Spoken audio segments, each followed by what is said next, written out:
आज Doubtnut app download करें। Doubtnut पर अपने सभी गणित, रसायन विज्ञान, भौतिक विज्ञान और जीव विज्ञान के डाउट्स का करो सफाया। बस प्रश्न की फोटो खींचो, एक ही प्रश्न को क्रॉप करो और तुरंत वीडियो सोल्यूशन पाओ। अभी डाउनलोड करें। नमस्कार दोस्तों, हमारा प्रश्न है कि दोस्तों यहाँ पर हमें प्रश्न पूछा गया कि निम्नलिखित में से कौन सा कथन सही है, ये हमें प्रश्न में पूछा गया। साथ में यहाँ पर हमें 4 विकल्प दिए गए हैं, जहां पर हमें कथनों को दिया गया है। हमें बताने कि इनमें से कौन सा कथन जो है वो हमारा सत्य है, सही है, ये हमें यहाँ पर चयन करके बताना है।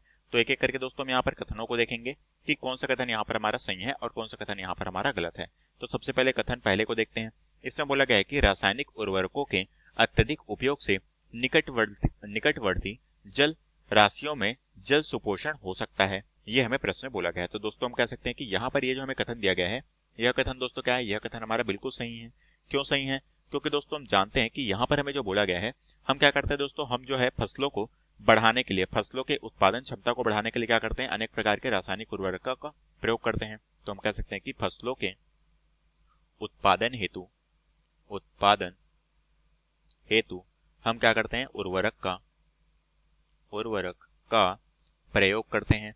ठीक है, जिससे दोस्तों हमारी फसल का उत्पादन क्या हो जाता है, बढ़ जाता है। ठीक है, और हमें दोस्तों इससे एक नुकसान होता है। क्या होता है, जो हमारी भूमि है, भूमि की मृदा जो है, मृदा उसको क्या होता है, नुकसान पहुंचता है। क्यों? क्योंकि मृदा का जो है उपजाऊ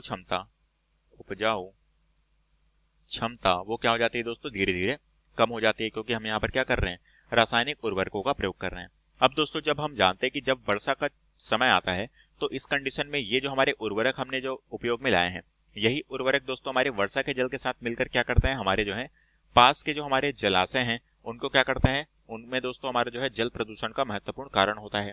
ठीक है, जल प्रदूषण का महत्वपूर्ण कारण होता है ये हमारे जो हानिकारक रसायन है। ठीक है, और यही इसमें कहा गया है। तो ये जो हमारा पहला विकल्प है, ये हमारे यहाँ पर क्या होगा, बिल्कुल सही होगा।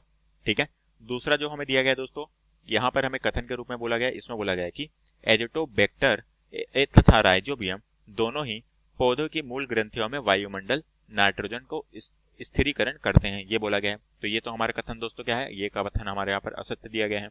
ठीक है, तीसरा जो हमें दिया गया है, इसमें बोला गया है कि एनाबिना एवं नास्टाक जैसे साइनोबैक्टीरिया पादप पोषण के लिए मिट्टी में फास्फेट और पोटेशियम को संगठन करते हैं। तो ये भी हमारा क्या है, ये भी हमारा असत्य कथन है, ये भी हमारा गलत कथन है। ठीक है, चौथा जो हमें दिया गया है, वर्तमान समय में यह संभव नहीं है कि मक्का को बिना रासायनिक उर्वरक के उगाया जा सकता है। तो ये भी हमारा असत्य है, क्योंकि दोस्तों हम जानते हैं मक्का, गेहूं, साथ में हमारे चावल, इन सभी को दोस्तों हम बगैर रासायनिक उर्वरक के उगा सकते हैं। क्योंकि हमारे जो है कुछ दोस्तों हमारे क्या है, खाद्य उर्वरक जो है, जो कि हमारे रासायनिक उर्वरक में नहीं आते। ठीक है, जैविक उर्वरक है, इनका भी प्रयोग करके हम यहाँ पर फसल के उत्पादन बढ़ा सकते हैं। तो ऑप्शन ए जो है ये हमारा बिल्कुल सही कथन है। तो ऑप्शन ए बिल्कुल सही आंसर होगा। कक्षा 6 से 12वीं से लेकर नीट, IIT, JEE वो एडवांस के लेवल तक 1 करोड़ से ज्यादा छात्रों का भरोसा। आज ही डाउनलोड करें डाउटनेट ऐप या व्हाट्सएप करें अपने सारे डाउट्स 8400 400 400 पर।